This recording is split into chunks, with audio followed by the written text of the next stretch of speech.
What's shaking, people? Back with another reaction, back with some more Cocteau Twins. Indeed, I've really started to enjoy this deep dive, and Elizabeth Fraser's voice is like nothing I've heard.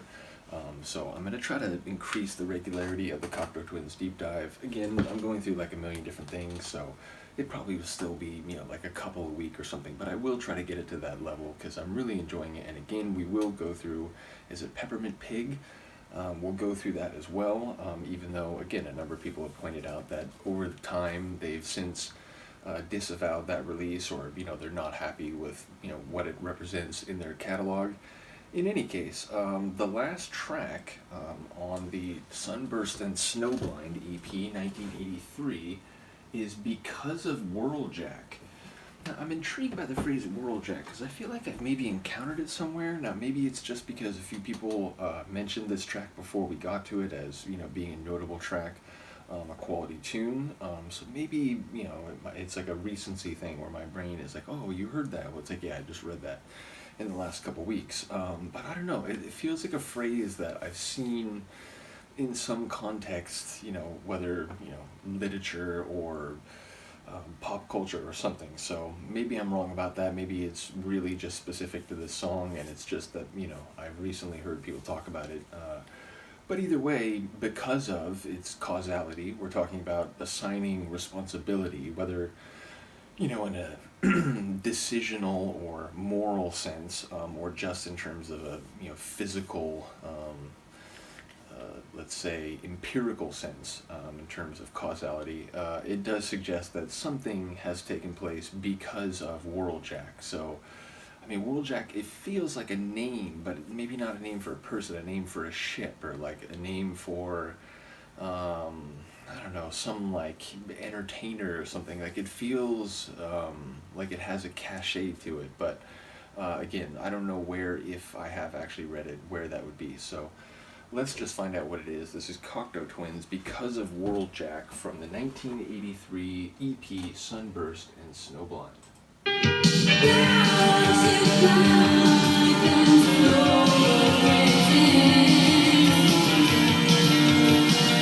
lot of energy right away.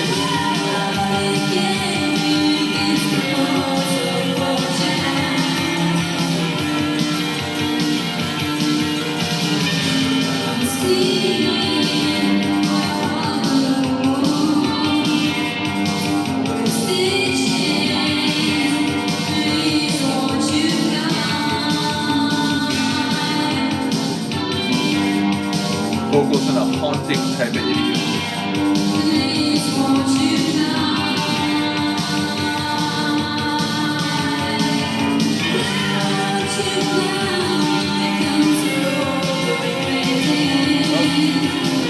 Some like harpsichord type of sound in there.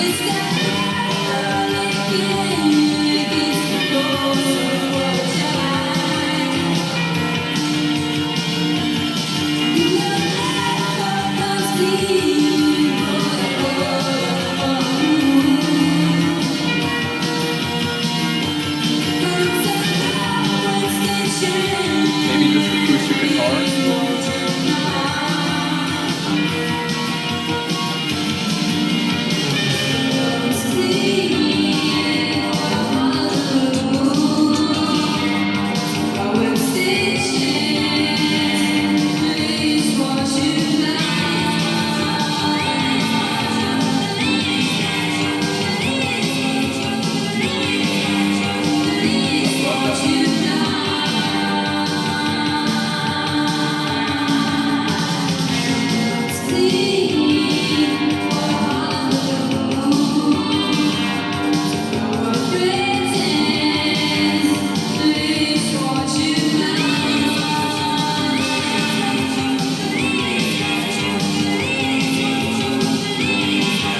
Love the rhythmic.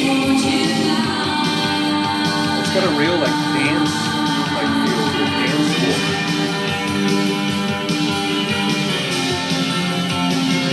But also emotion.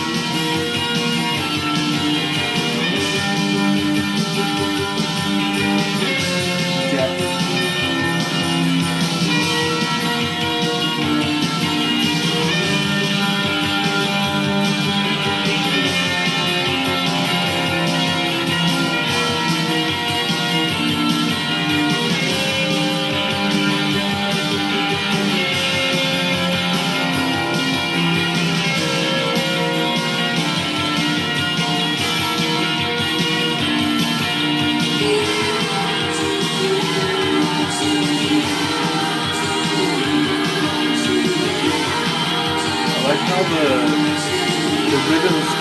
change, and now it feels enveloping like a vortex. Like it turned into. I was already thinking. It's funny. As we were listening, I was thinking it's a haunting type of vocal idiom, and it reminded me of like a siren. Like, you know, it's very alluring, but it feels like maybe you're being led to your doom, but you can't turn away because it's so mystifying. And then by the end, that feeling intensified, or rather, it felt like we passed the event horizon where you can no longer stop. You know, you've been lured in, you know, past the point of no return. So really interesting one. Not sure what to make of it lyrically.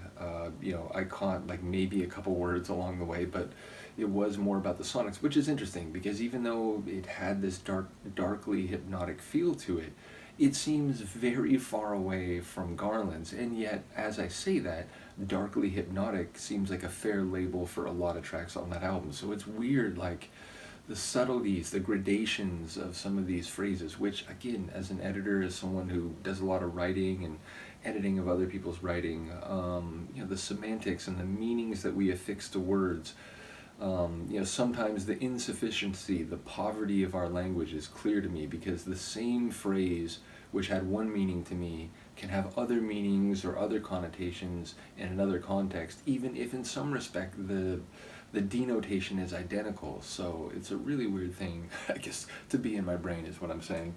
But once again, shout out to Elizabeth Fraser, and again, you know, now I'm not going to ask. I know that these different bits, it's all Fraser, and I enjoyed the very rhythmic, pulsing, like higher voiced repetition vocal that I think there was a couple different of them that came in while she's doing that background haunting, darkly hypnotic siren type of vocal. So just so much interesting stuff sonically. Again, I'm going to try to increase the regularity of this. Again, there's so many other deep dives that I'm like trying to get to that are on the verge of starting. I've started a couple of them recently, but like there's a couple I've had waiting to go for a while, like Bill Withers and Grace Jones and so on. It's like, again, I'm gonna try to get to everything. You know, it'll take weeks, months, days, weeks, months, years, but we'll get there. So, bottom line, looking forward to more Cocteau Twins. Do let me know what you think of this, and I apologize, Luca. At this point, I do have to pick you up, but you can do the pancake cat thing, and we'll put you right back down.